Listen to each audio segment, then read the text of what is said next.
Bismillahirrahmanirrahim. Assalamualaikum warahmatullahi wabarakatuh. Jumpa lagi kita dan channel saya, masih yang sama juga, iaitu berapa ni tengok dah, 11 hari bulan Julai 2020, hari Sabtu 11 hari bulan Julai 2026 Masihi, bersama dengan 25 Muharram 1448 Hijriah. Sekarang ni pukul 6.56 petang.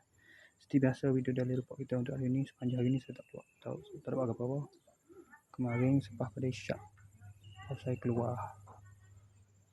Lepas main isyak baru saya keluar.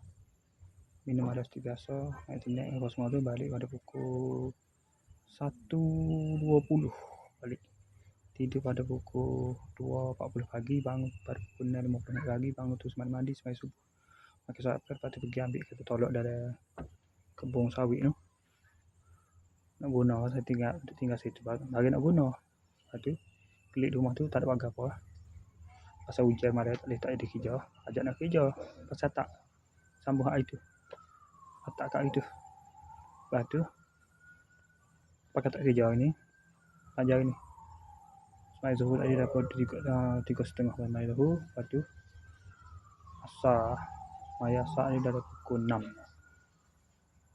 6.30 Maya asar. Bagai TikTok ni siapa pada bagi Shopee ni siapa pada pukul 6.12. Maya asar dah ada 6.30. Pas sudah semaya satu, semaya ke sini lah untuk review bagi TikTok bagi Shopee tu dengan buat video daily report ni. Okey, saya sekali saja untuk sesi video daily report kita untuk hari ini. Assalamualaikum, jumpa lagi.